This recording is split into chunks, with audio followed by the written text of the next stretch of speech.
Ready.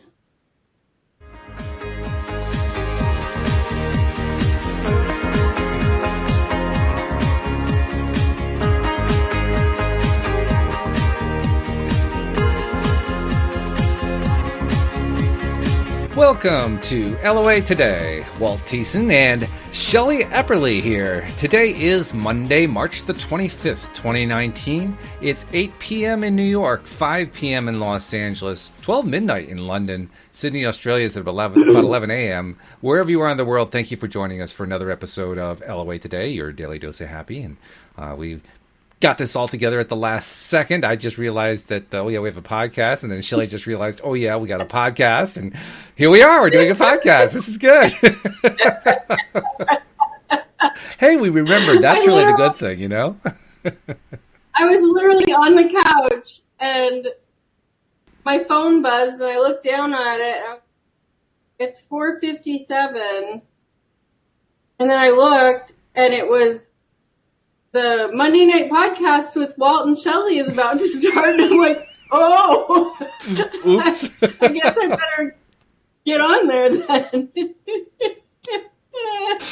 Hey, you made it. That's the main thing. You made it. It's on time. We're in good shape. No big deal. It's fine. Everything's fine. Oh, jeez. Actually, I have a story to tell you, by the way. I've been waiting all day to tell you because this actually happened today. Steve Rowell, who does the Tuesday morning and Wednesday afternoon podcasts with me, is a big advocate of what he calls microshifting, which is essentially where you aim for a small goal and you to attract, and then you hit it, and then you aim for a larger goal on a larger goal on a larger goal, and you just keep building things up that way as a way of building up your trust and belief. He especially recommends it with attracting money. So, I figured, I should probably just try give it a shot and see what happens and see what kind of results I get. And I'll do it with some money. So he recommends starting with like $5 or $10 or 5 or 10 pounds, obviously, since he's from the UK. I said, well, I don't know, 10 pounds. I'm not sure I really want to start that small. It seems really small to me. So I said $10 or a whole lot more. That's the way I started it. And, within a couple days, this was like Thursday or Friday last week. Saturday, Louise and I went up to Vermont to visit our friends at Mount Snow and had a really nice visit. Went out to lunch, and at lunch came time to pay the bill and so forth. And they were offering to pay some of the bill, and the part of the bill of ours that they were paying amounted to about $20. I said, well, that's pretty cool. And then I looked in my wallet at my 20s, and I knew I had a bunch of 20s in there, pulled one out, and it was actually a 50. I didn't know I had the 50. So that gave me an extra $30. So my $10 turned into $50 really quickly, and I didn't expect any of that, which was really cool. And I said, okay, well, if I got to 50, then the next goal is to double. You're supposed to double it each time, so the next goal is 100. Okay, so now I need to attract 100. Didn't think about it until today after the morning podcast with Louie, and then I got a phone call from one of my hosting customers. Now, I have a server for hosting websites and email for a small number of customers that I've had for many, many years. My largest customer likes to use a lot of server disk space. So, I mean, typically, for most customers, it's like $10 a month or something like that. But he uses so much disk space, he spends $100 a month because he just doesn't want to clean his emails out, which is, hey, if that's what he wants to do, that's fine. I get a call from his office manager, and she says he wants to double that. So he wants to go from $100 a month to $200 a month. I said, okay, and I went through setting everything up with her, which actually adds up to about $1,200 a year. So I got my $100 in a most unexpected way. I got it as $100 a month, which was a pretty good increase.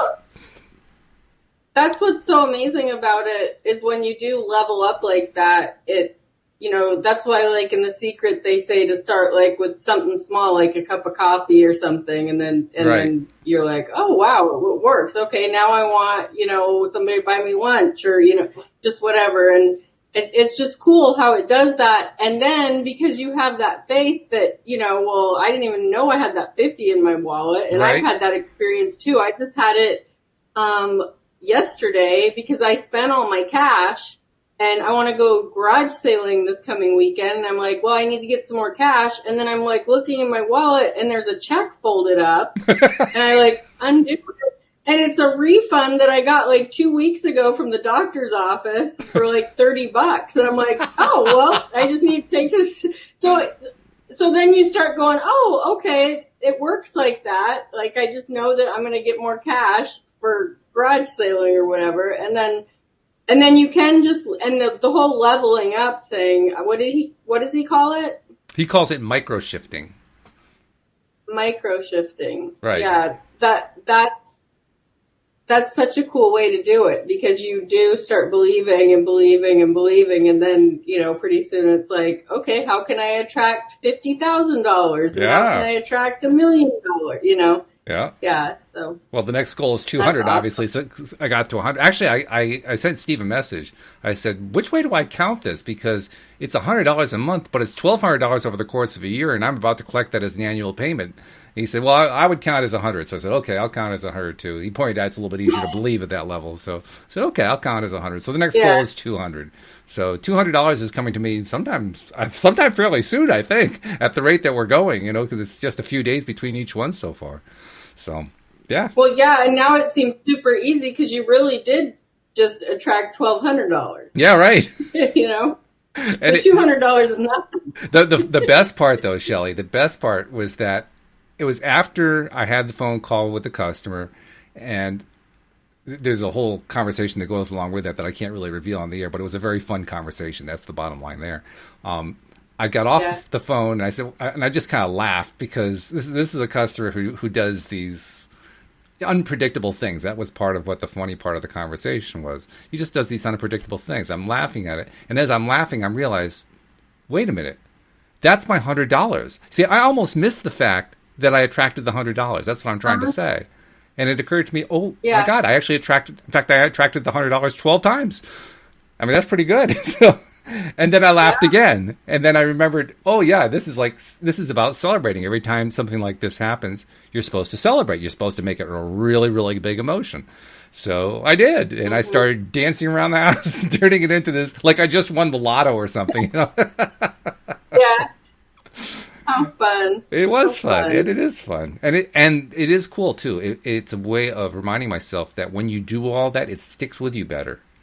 Because I could have forgotten that I was trying to attract $100. I could have just laughed it off and forgotten about that part too. It's like, okay, there's a check coming in the mail, big deal. And I wouldn't have got the benefit out of it that I'm getting now. But because I remembered, and I remembered to celebrate, even now as I'm telling the story, I'm still feeling the feeling. And that, we both know, that's the key. Yeah. You got to keep feeling it in a big, strong way. So I'm glad I remembered. Yeah. I'm glad I remembered, first of all, to actually, set the microshift goal. And second of all, to recognize that it came. Yeah, that is awesome. And it does get to that point where when things start rolling in, whether it's money or whatever you're attracting and lining up with, it is really easy just to be like, it just starts coming and it just kind of gets, you have to concentrate on getting excited about it. Right. You know what I mean? Yes, exactly. It's exactly the point I was trying to make. Because once those things start happening, you expect them. So before you used to expect your car to break down or your day to go bad or your, whatever. And when you shift your focus, you start expecting more money and a better car and, better people at work and better, blah, blah, blah. And so then that's when you have to get in that same mindset, when people are out in the world and they're like, how you doing? And when you're in that negative space, you're like, oh, my knees hurt and, the kids are being brats and the work sucks. But when you get into this new thing, it's like into this positive space. When people ask you how you're doing, you're like, I'm doing great. We're doing this and we're doing that. We're going to go on this vacation.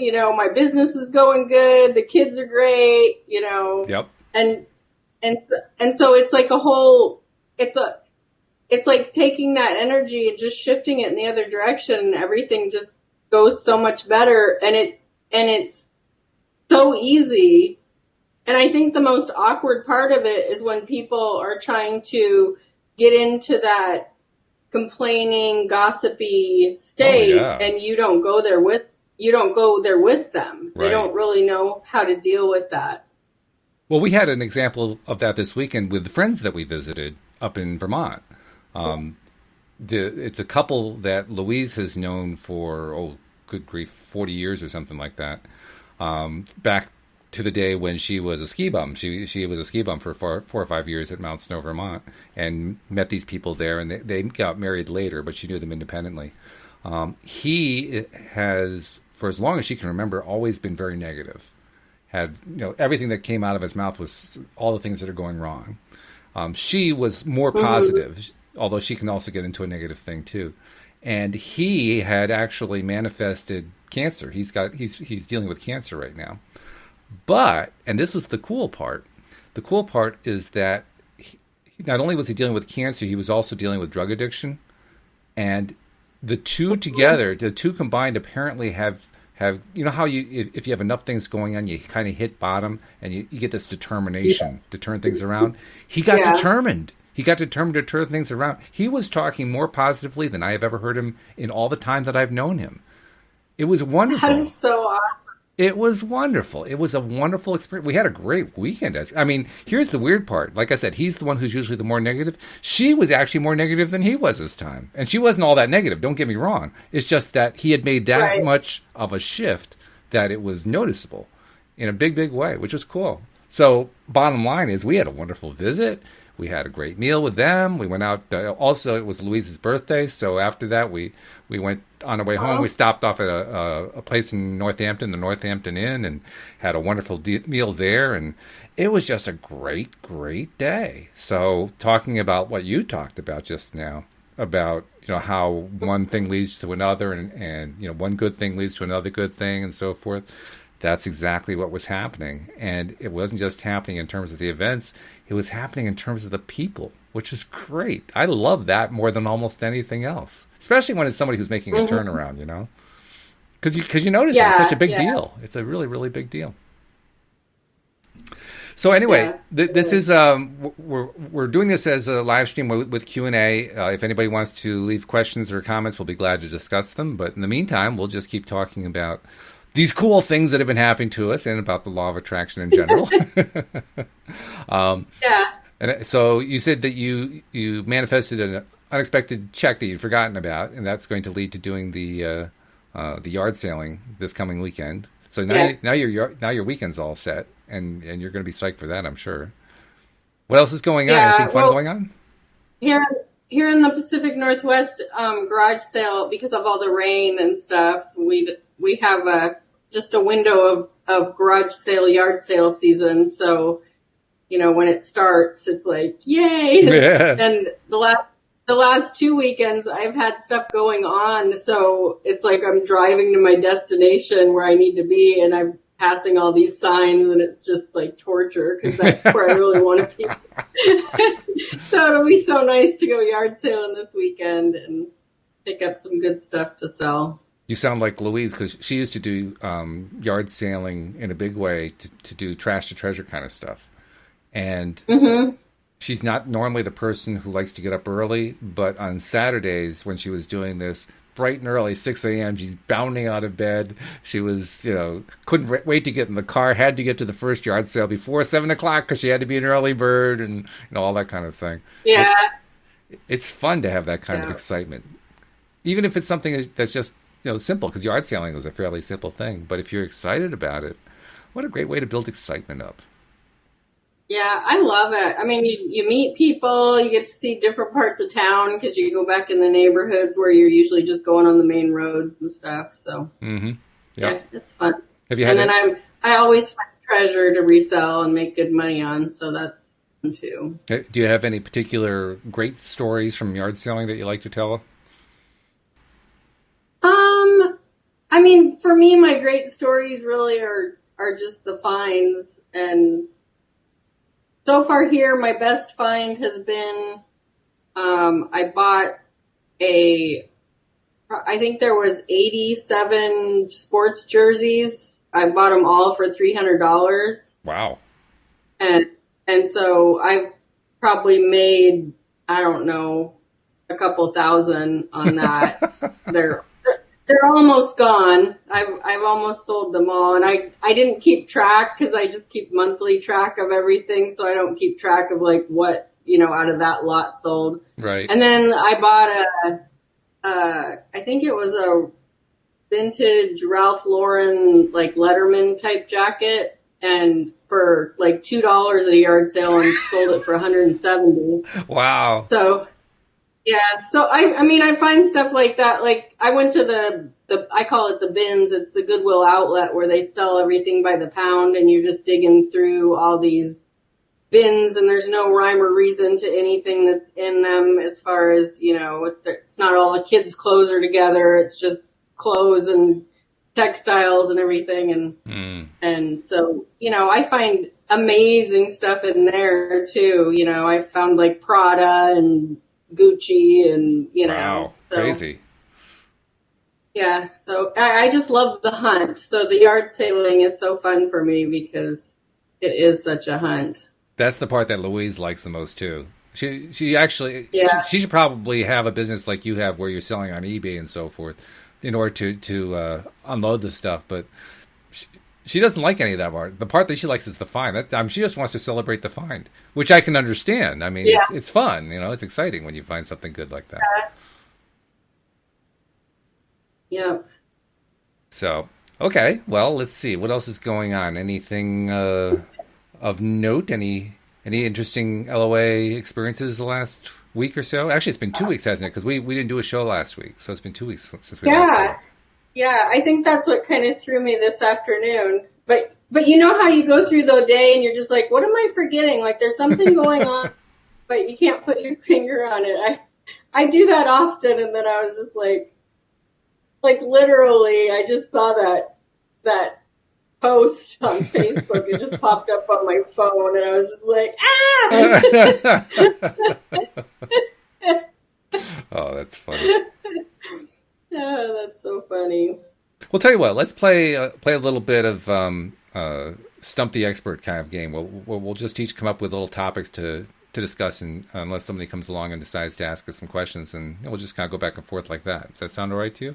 Okay. All right. Yeah, I need to text my daughter really quick because I know she's been having some issues at work, and I know that's why she's trying to call me. But oh, okay, yeah, that's fine. Well, why don't you do that? While you're doing that, I'll do the announcements I normally say for the end. That way you can have time to do your text. Okay. Which are a reminder to everybody: if you're not yet a subscriber to the podcast, become one. It's real simple. In fact, we've made it about as simple as it can possibly be.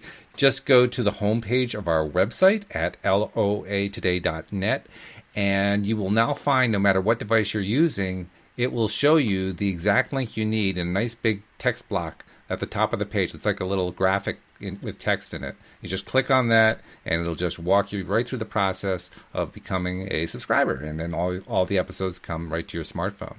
And then, of course, once you are a subscriber, make sure that when you're listening to an episode, send us a message. Obviously, we'd love to hear from you. But more importantly, post it on social media. Share the fact that you're listening and that you're enjoying it, because we want more and more people to find out about LOA Today and get their daily doses of happy. So there it is in a nutshell. Subscribe to the podcast and share the fact that you're subscribing, and more people will get it.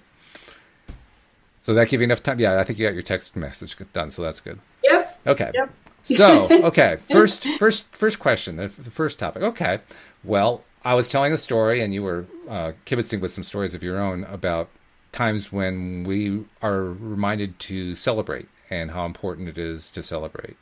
Can you think off the top of your head what is your favorite thing that you ever manifested that you remembered to celebrate, and the celebration was even better than the manifestation? Can you think of anything that kind of fits the bill where the celebration was almost better than the manifestation? And I know we don't normally think about it that way, so it's not the easiest question. But. I know what it is. It's when my husband and I were just starting to do the law of attraction back in like 2006-ish, when we first watched The Secret and all that. And we were really getting into it, and we were planning a Disney trip. And because we're just big Disney fans, we love taking the kids and everything. And so that year, we ended up going in 2007, so they were 10, and Marley turned 5 while we were there. And so at first we were just going to go to Disneyland, and we started looking into what it would take to go to Disney World. And we were like, oh, it won't be that much more. It was a lot more. We spent a lot of money on that trip. But what was so cool was, we learned that we could get like special perks if we had like the Disney Visa card or whatever, that we could get special perks in the park and stuff at that time. And so we went ahead and applied for the Disney Visa card, and it was the exact amount that we needed for the trip. Very cool. And the best part of that whole thing was we sat the 3 kids down, because it was my stepdaughter and then R2, and we sat them down and we said, look, we've like run through the numbers, and we've made some decisions, and we're not going to go to Disneyland. And they were just like, what? And then we said, we're going to Disney World. And they were, that was the celebration. Like, number one was, when we were sitting there at the computer applying for that Visa card, and then it was like the exact amount that we needed. Yep. So it was like, okay, there's that, And then when we did that with the kids, they were just so excited, and just all the excitement working up to it. And it was just awesome. That's wonderful. So that was, because when kids get excited, kid excitement exceeds adult excitement. I mean, it's what we adults aspire to, but kid excitement is just off the charts. So yeah, that's fun. That's a lot of fun. That was probably almost more fun than the trip itself, just the announcement. Yeah. Well, for me, because I'm a homebody, we went there for 11 days, and by like day 5, I was like, okay, can we go home? And of course they were just telling me, no, we're not going home. Yeah, right. But when there was 5 of us in a hotel room for 12 days or whatever, and it was a bit much, but yeah. So I mean, it was a blast, but when you're the mom and you're packing everybody and making sure everybody's got what they need, and you're getting up early to do laundry at the hotel, and it's to be a lot of work, but it was so fun. And it was, like I said, that the celebration of it actually happening was amazing. So that's great too, because an event like that lasts that long and has that great of a send-off, first of all, but also has, I mean, yeah, you had plenty of things you had to do, but the kids, I'm sure, it's indelibly imprinted in their minds and in their hearts what happened. When you have that kind of an event that just, it's that powerful a memory, that's a great memory to have, because that's a memory when you need something to pick you up, you can pick yourself up really quick just by focusing on something that powerful. That's wonderful to have that. And then if we even go back farther, before I really knew what the law of attraction was, I had read this book, and it was called How to Solve All Your Money Problems Forever, or something like that. Okay. And I wasn't really wanting to solve my money problems at that point. I was wanting, Madison had just started walking, and we lived in this little tiny house. It was like 800 square feet. And I wanted a bigger house. And, but the circumstances, and it wasn't a financial circumstance. It was Scott's grandma's house, and she had given us the deed to it when we had to put her into a home because she was starting to lose her faculties a little. And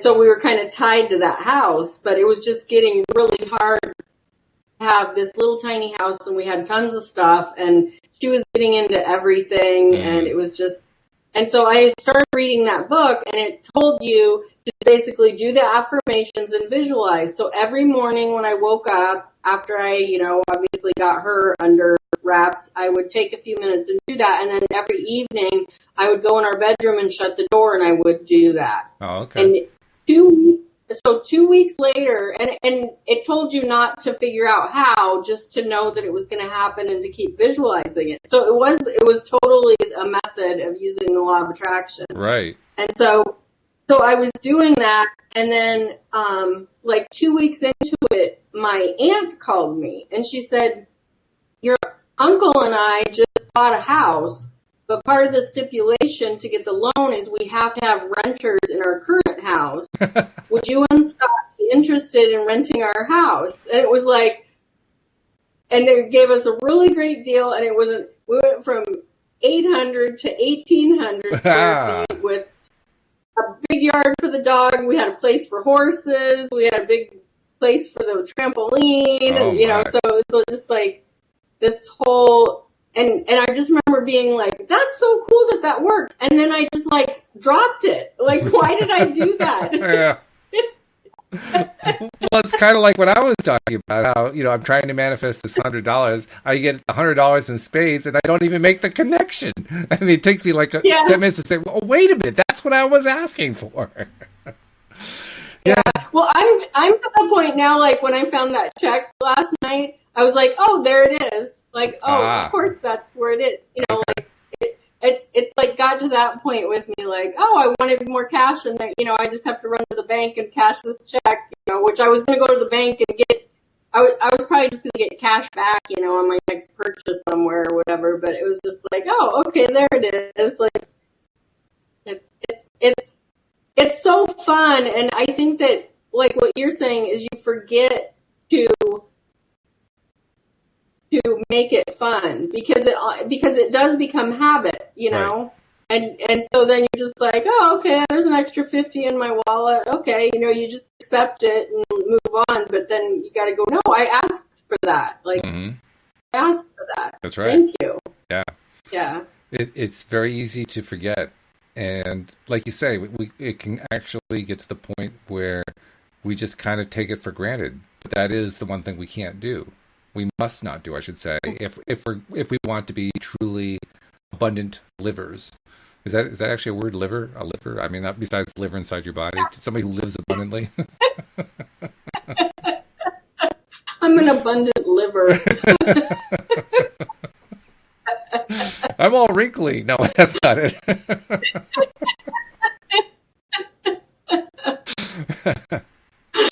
Oh my goodness. But it is. It's so important. And I'm glad we're spending time talking about it, because I want to remind listeners, just like I want to remind myself, we got to celebrate all of the good things that happen, big and small.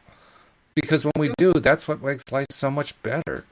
And I think it's also important to remember it's not necessarily about trying to celebrate it in order to attract stuff, although that's certainly part of what happens.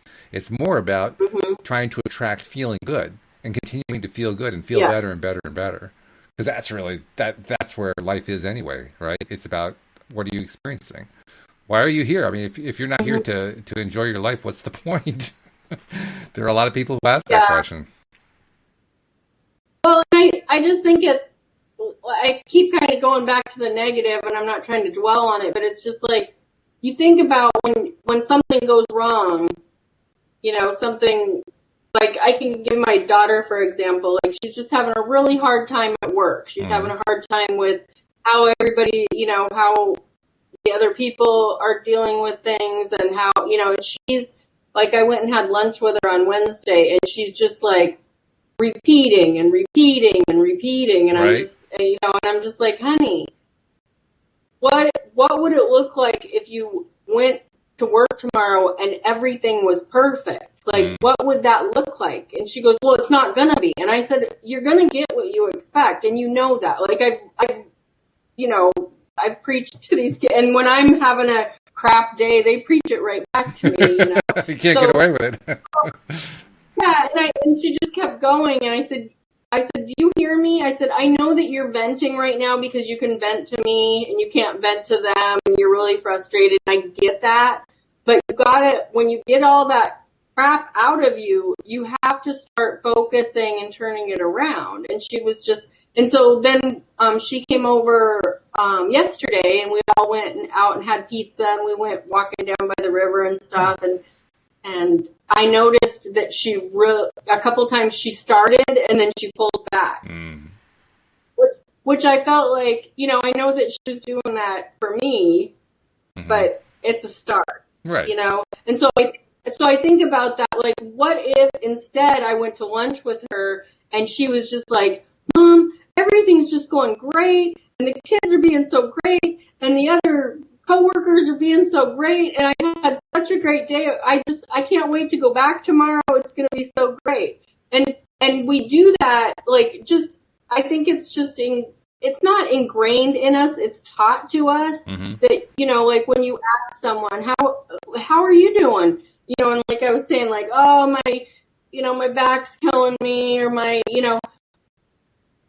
but you can put just as much energy and be repeating, oh my God, I attracted $100 today. How did you do that? Well, this is how it happened. Right. Like instead of that story of, oh, my car broke down. I don't have any money. I don't know what I'm going to do. I can't get to work tomorrow. Nobody will give me, like you can go on and on with that. And you can also go on and on with the amazing story. And when you start getting to that point where you can go on and on with that amazing story, and I think that in the beginning, when you start using the law of attraction to your advantage, I feel like I have a friend that was having a really hard time in her marriage, and she'd be like, how are you guys doing? I'm like, we're doing great, and it's like that little twinge of guilt, like, oh, maybe I should say, maybe I should complain about my husband right now just to make her feel better. But you know what I mean? Yeah, like sure. You don't want to be a jerk and be like, no, my life's great. My relationship's great. Sorry that your life sucks, Well, there's a reason why they say misery loves company. I mean, because it really does. Yeah, exactly. But the opposite is just as true. If you find the people in the right mindset, like, they won't tolerate that. They're not going to tolerate you talking about, complaining about your husband or your kids or your finances. They're going to be like, well, you got to, and that's how I feel too. I want to kind of pull her aside and just go, this is what you need to do. But I know that she's not there. If she was there, she'd ask for help or she'd say, well, what are you guys doing to make it so great or whatever. But yeah, so I think it's just really easy to almost kind of tamp down that positivity around people because they're all complaining about all their ailments or their finances or their relationships, and you're over there going, I just attracted $100 and physically I feel great because I went to the gym today and me and my wife are doing awesome. We had an awesome weekend with friends and, so, got to get past that. You got to get to the point where it's like, my life is great, and if yours isn't, I'm just going to keep shining over here, and eventually you're going to follow my lead, or you're just going to drop off. And either way, I'm fine with it, you know? Which is good. That's the right way to handle it, I think.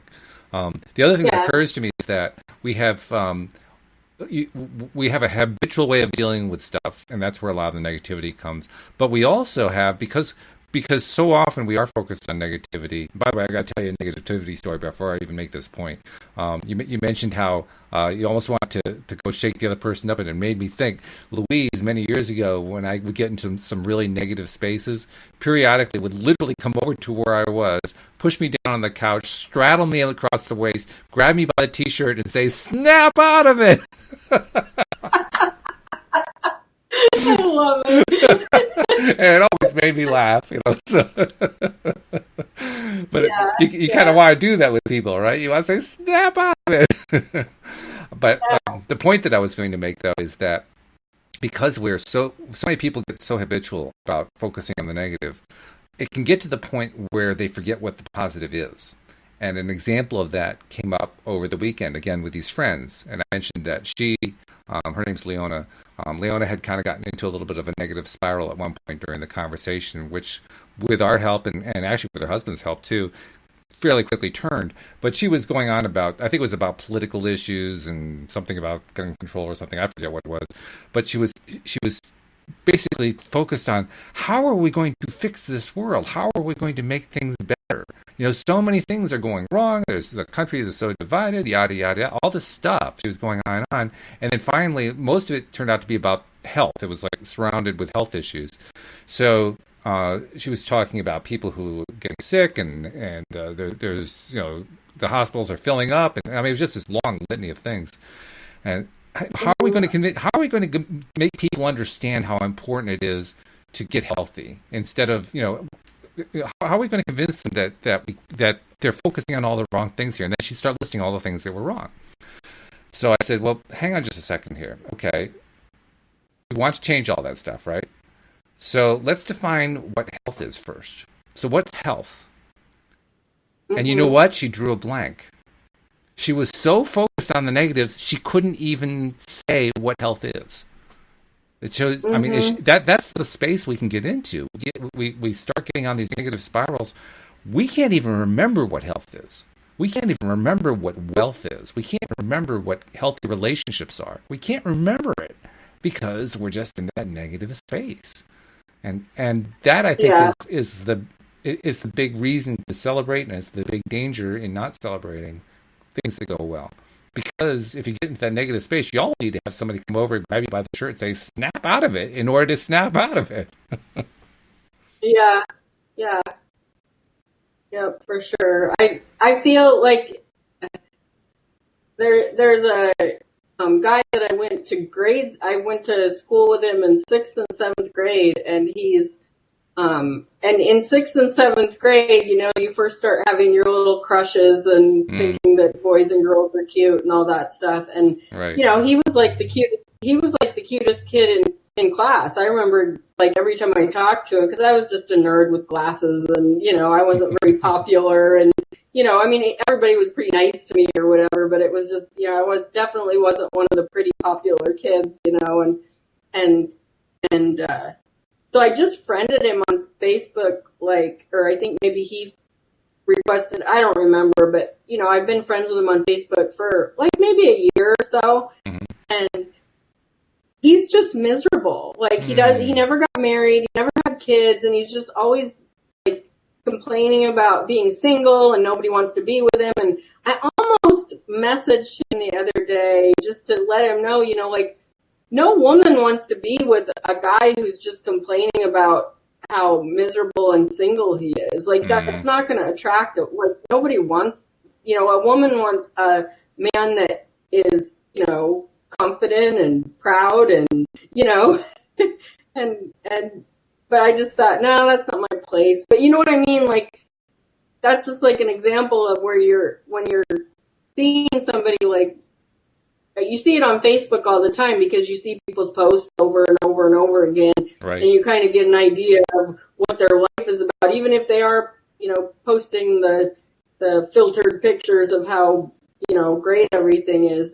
There's still that little nuance of what's really going on in their lives, or, and it's just I have no problem doing that with people on the law of attraction groups, because they're there for a reason, and I tend to be pretty blunt. I don't like to sugarcoat things, and so I don't know. No, I think you're right. I actually can sympathize with your friend, your school friend, because I used to be in that space, and it's a miserable space to be in. And I remember occasionally having a conversation with somebody who was trying to do what you thought about doing. That is, trying to point out to them, this isn't going to work. What you really need to do is switch your mindset and, focus on positives and so forth. And you said the magic word. You said that a woman doesn't want a man who isn't confident. Well, I actually had somebody say the same thing to me. And I remember what my reaction was. My reaction was, okay, but I don't feel confident. How am I supposed to feel confident if I don't feel confident? unfortunately, the woman who said it to me didn't have an answer, so I was kind of left hanging there. And I wish that like the present me had been able to reach back in the past and say, well, here's the secret. But unfortunately, that didn't quite happen. But I mean, I know what that's like. I know what it's like to be in that space, and it does seem impossible when you're feeling that low that you could ever acquire that level of confidence. The worst part was I also remembered having a friend who exuded confidence. He was also a bit of a jerk, but he exuded confidence like crazy. So I mean, the two of us could go into a bar and we'd be sitting there at the bar, and like three women would come by and hand him a slip of paper that had their phone number on. That's how much confidence this guy put out. You know, now truly he was a confidence man. He was a con man. He would just con anybody. So you know, he had no scruples about what he was going to do when he met any of these women. But nevertheless, he had that confidence. And so I always associate confidence with this con man. I said to myself, well, like arrogant. Very arrogant, he didn't really care much. He had very little respect for other people, especially for women. You know, very, very little respect. And so that kind of reinforced for me that confidence is, you know, not such a good thing. And I realize now, looking back, well, of course that's what happened. I was in a bad frame of mind about confidence. For me, my confidence was low. I didn't know how to get there. And so when I asked the question, you know, how can I get confidence? I was asking it from a position of lack. So what I got? I got a person who provided the example of being even more lackful about confidence. You know? It's God, this stuff is just amazing. It's amazing how. Whoops, my cat is going nuts here. It's amazing how he gets into distracto cat mode every once in a while. He's knocking. He just knocked my phone on the floor, the mouse on the floor, because he's like, you know, sprawling all over the place here. I love it. Come here, Paul. This guy is. Of course, he doesn't want to be in my lap now. Yeah. I mean, it's like everything goes flying. He apparently thought that I was spending much too much time on the negative, and he just had to interrupt the whole flow of it and turn it into a positive. Yeah, that's funny. Oh, it's great. But anyway, that was my point. My point is you can get in that negative spiral. So the question becomes, okay, how do you climb out of that spiral when you aren't, first of all, when you don't know how the LOA works, and second of all, when you don't even understand where the positive is. That's what the real challenge is. So I guess I tell all that as a way of saying, tell your friend. Don't hold back. Tell him. He needs to know. He's probably in such a space that he's lost, and he doesn't have a clue of what to do with it. And to have a sane voice come along that he actually knows, tell him. And if you're being blunt about it, you're being blunt about it. Yeah, I just get worried that I don't want to send him into more of a spiral, like I'm trying to put him down or whatever, so I just need to find the right way to word it. But it's just really interesting, like, since I've been studying the law of attraction stuff and just more and more getting into it, you know, there's that, I don't want to get political here, but there's the whole thing where all these rich people and celebrities are getting in trouble for paying off the colleges to get their kids in right now. Yeah. And so somebody put on Facebook,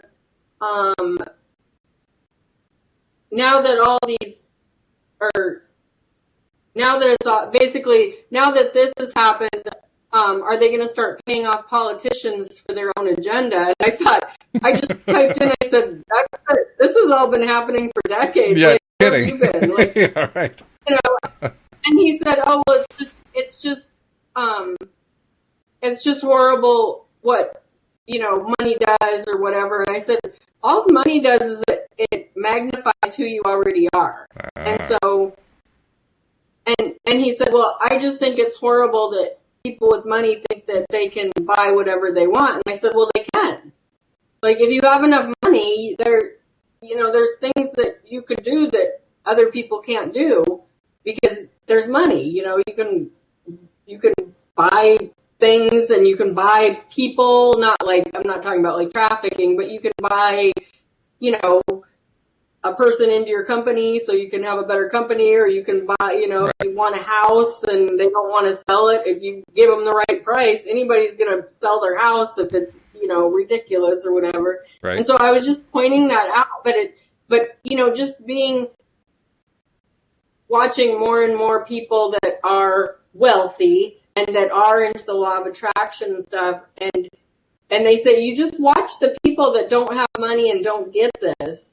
And they're the ones that are putting down the rich people. But you very rarely see rich people putting down poor people because they get it. So it's like you're looking at them and going, if you only understood how easy this all was. Like, we all have the same amount of time in our day and the same opportunities and potential to do what Steve Jobs did. Maybe not with computers, because we're not all into computers, but we all have passions. And if we can get past these blocks of thinking that this is all there is and it's all going to run out and we can't make it better, you know. And so just like driving around my town and seeing like homeless people and just, you know, driving through like the not so great parts of town, it's just interesting to watch how people behave. Yeah. Because they are like what you were saying, like, you're so far in a hole you can't see out of it.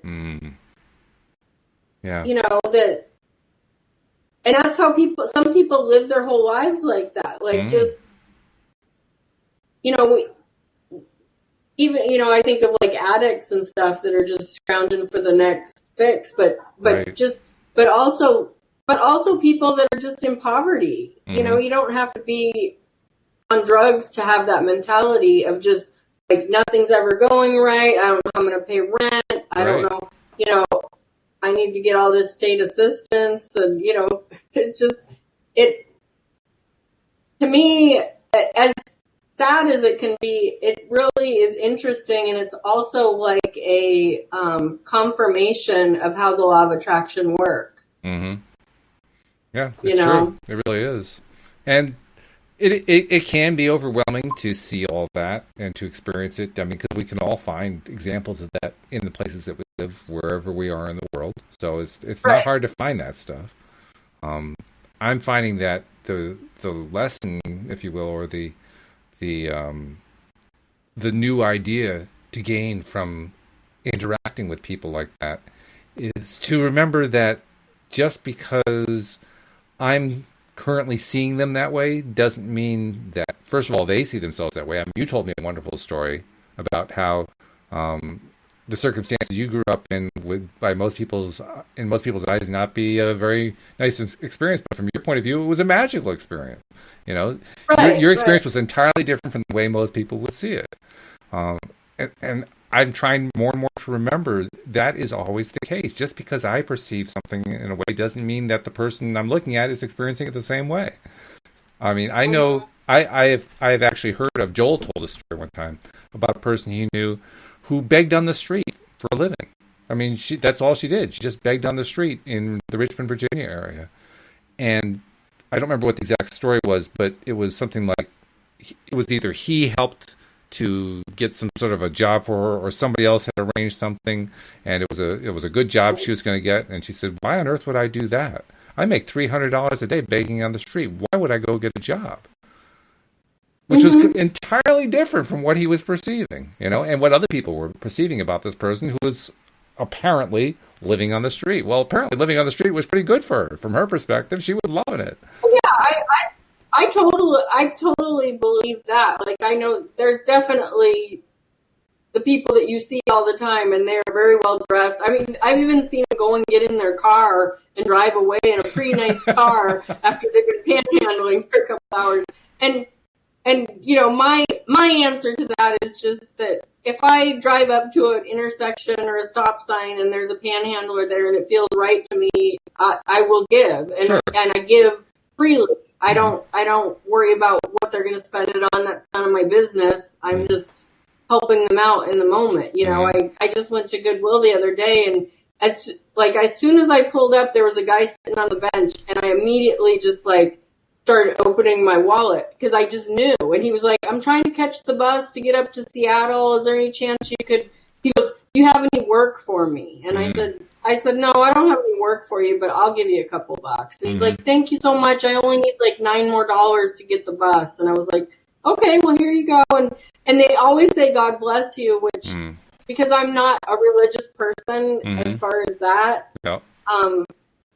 I always, and then we also gave to a gal by the mall, like the following day on Saturday, my husband and I did. And it's just like, are they saying that because they think that people that have money to give are all religious? Are they saying, or do they really believe that? And it used to bug me. And then I was just like, you know what? I just gotta let that go too. Like you find yourself getting like nitpicky in these little things. And it's like, no, I gave him a couple bucks. I don't care if he went and bought beer with it or whatever he needed, or if he got the bus up to Seattle to get where he needed to go, whatever. He was grateful, and I was giving, and it was perfect, and I went in and found some great stuff and Goodwill, So, yeah. That's looking on the positive side of everything, and that's the goal, I think. Just looking on the positive side of everything, no matter what's going on. That is the goal. Yeah, and the better we do that, the better off we are. So I'm thinking back to your friend from school. I mean, honestly, you know what I would tell your friend if I were you? I would tell him you had a crush on him when you were in whatever grade it was. Tell him that you thought he was the cutest guy in school. I was going to tell him that, like, you were the cutest boy in class. You should. And, yeah, and what happened? Like, where did that confident 6th and 7th grader kid that was, he was like kind of a class clown, and, and it's just like, and now he's just making all these little, he's trying to make fun of it, but then, somebody will be like, oh, you're a sweetie, you should get the girls, and he's just like, no, nobody wants to be with me, it's just like, why are you, Well, maybe instead of asking him why he's gotten into the bad funk, maybe ask him, what's it going to take for him to have the same confidence level he had when he was in 4th grade or whatever it was? Yeah.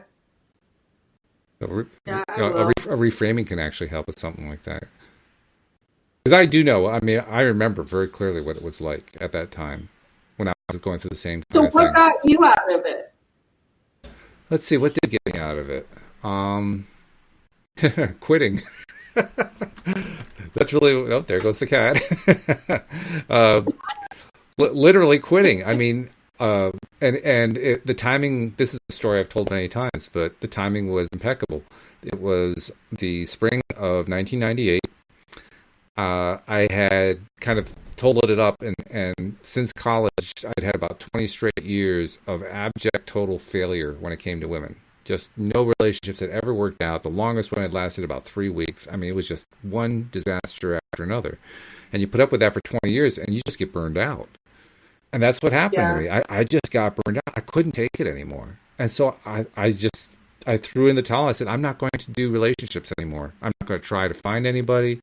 It's just too painful. And especially since I had just come through the most painful of them all. It was like one painful thing after another, but the one I had just come out of was the most painful of all of them by far. So I was in agony over this kind of stuff.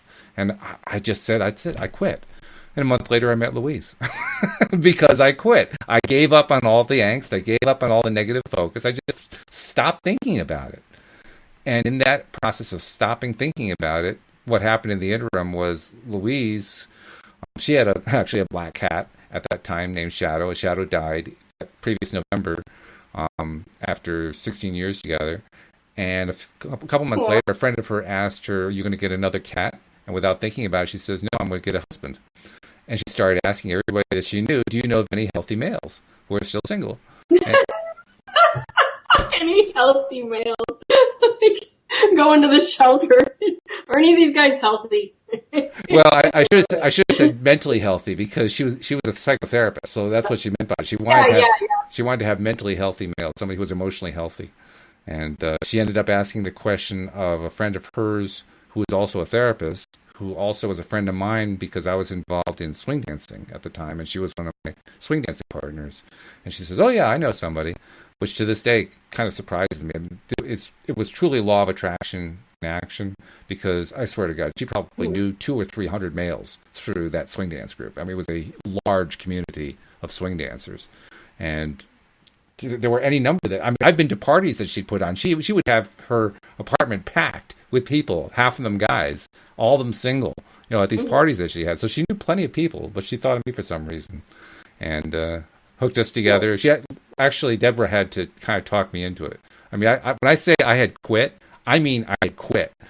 And so she calls me up and she says, I have a friend who wants to meet you. Can I give you her phone number? My reaction was, absolutely not. I don't want to do this anymore. I'm in pain. I'm done. And she knew the person that I had previously broken up with and been in a very painful situation with. She knew who that was.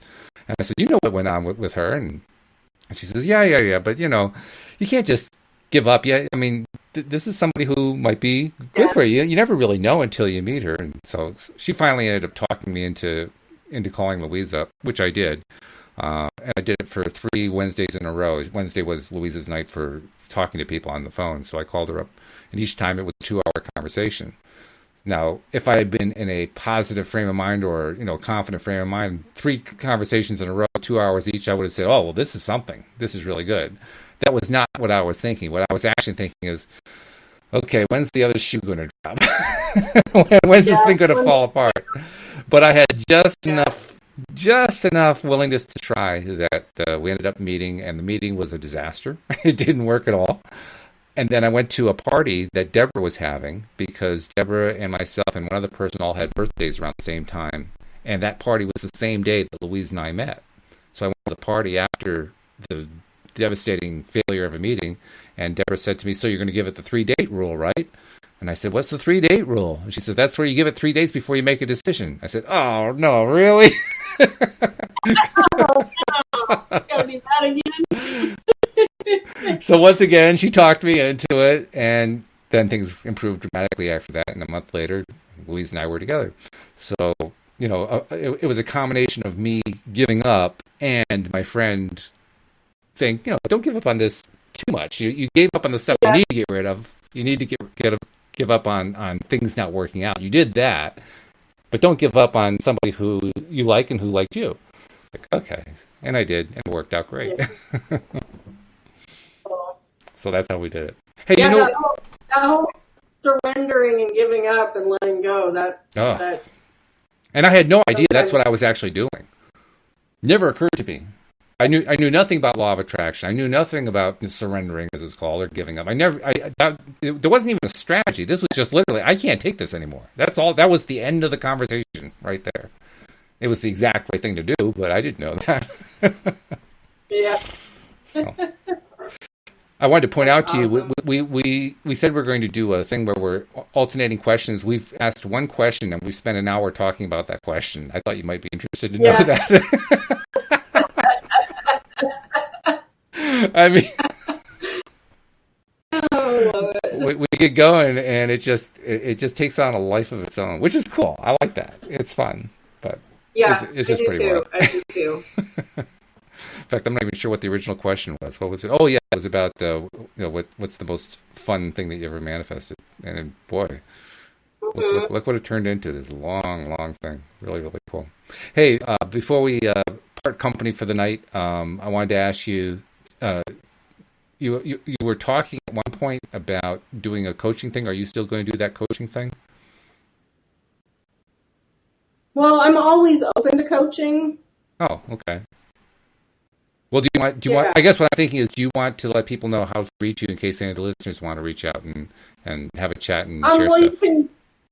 You can reach me on Facebook. You can message me on Facebook. I have a Facebook page called Creating Happy Mondays. That's kind of my brand, just because I think that everybody should create a life where their Mondays are happy instead of back to the grind. Because Mondays are always my best day. I love Mondays.